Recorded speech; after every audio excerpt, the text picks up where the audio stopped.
Hello everyone, আসসালামু আলাইকুম। অনেক দিন পর চলে আসলাম নতুন আরও একটা নাস্তার রেসিপি নিয়ে। আশা করছি বরাবরের মতোই আমার আজকের এই রেসিপিটাও সবার অনেক বেশি ভালো লাগবে। আজ আমি ময়দা আর আলু দিয়ে খুবই কম সময় তৈরি করে দেখাবো খুবই মজার একটি নাস্তা। এটা আপনারা বাসায় মেহমান আসলে অথবা বাচ্চাদের টিফিন বক্সে অথবা বিকেলের নাস্তায় তৈরি করে দিতে পারবেন। সময় খুবই কম লাগে আর খেতেও অনেক বেশি মজার হয়। আর এই নাস্তাটা বানানো এতটাই সহজ যে আপনারা একবার দেখলে খুব সহজেই বাসায় বানাতে পারবেন। তো এই নাস্তাটা বানানোর জন্য প্রথমে হচ্ছে একটা বড় পাত্রে আমি নিয়ে নিয়েছি প্রায় 1.5 কাপ পরিমাণের মতো ময়দা। চাইলে আটা দিয়েও করতে পারবেন, কিন্তু ময়দা দিয়ে বানালে একটু মুচমুচেটা বেশি হয়। তো এখন আমি নিয়ে নিলাম। এখন এর মধ্যে আমি সামান্য কিছুটা কালো জিরা দিয়ে দিব। এতে করে কিন্তু এটা খেতে খুবই ভালো লাগে আর খুবই সুন্দর একটা স্মেল আসে এটা ভাজার পর। এখন স্বাদ মতো লবণ দিয়ে সব কিছুকে একটু ভালো করে মিশিয়ে নিচ্ছি। লবণ দিয়ে ময়দাটাকে ভালো করে মাখানোর পর এখন হচ্ছে অল্প অল্প করে পানি মিশিয়ে আমি একটা ডোবা খামি তৈরি করে নিব। ডোটা একটু আমি সফট করেই তৈরি করে নিয়েছি।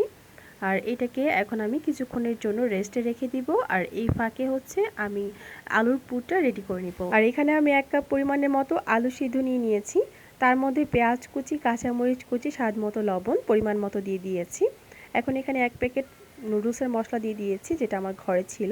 আপনারা চাইলে বাজারে কেনা ম্যাজিক মশলাটাও এখানে দিতে পারেন, সেটা দিলেও কিন্তু টেস্টটা ভালো আসে। আর এই সব ধরনের মশলা ইউজ করলে না এক্সট্রা করে কোনো মশলা এখানে আর ব্যবহার করতে হয় না। আপনারা চাইলে কিন্তু আপনাদের পছন্দ মতো যে কোনো মশলা এখানে আরও অ্যাড করে নিতে পারবেন। আলুর পুরটা রেডি করা হয়ে গেলে একটা সাইডে রেখে দিচ্ছি। আর আগে থেকে যে ডোটা আমি রেডি করে রেখেছিলাম সেটা দিয়ে এখন একটা বড় সাইজের রুটি বেলে নিব। বড় করে বেলে নিলে নাস্তাগুলো বানাতে বেশি সুবিধা হয় আর কি। তো আমি একটু মিডিয়াম পুরুত্ব রেখে রুটিটা বেলে নিয়েছি। রুটির পুরুত্বটা কিন্তু আমি আপনাদেরকে দেখিয়ে দিলাম, আশা করছি দেখি বুঝে গেছেন। তো এখন হচ্ছে এরকম একটা গোল কুকি কাটার দিয়ে আমি এগুলোকে ছোট ছোট করে কেটে নিব। আপনারা চাইলে এর থেকে বড় সাইজ করেও কেটে নিতে পারেন, কিন্তু ছোট ছোট করে আমি কেটে নিয়েছি। নাস্তাগুলো দেখতে কিন্তু অনেক বেশি কিউট হয়। আর এই তো আমার এগুলো কাটা হয়ে গেছে। এখন হচ্ছে আমি নাস্তাগুলো বানিয়ে নিব। তাই প্রথমে একটা রুটি নিয়ে নিলাম, এর উপর আমি প্রয়োজন মতো আলুর পুর দিয়ে দিলাম। এরপর হচ্ছে আরও একটা রুটি দিয়ে দিব। তো আমি কিন্তু আমার প্রয়োজন মতো এখানে দিয়ে দিয়েছি আলুর পুরটা, আপনারা বেশি বা কম করে এখানে দিতে পারেন।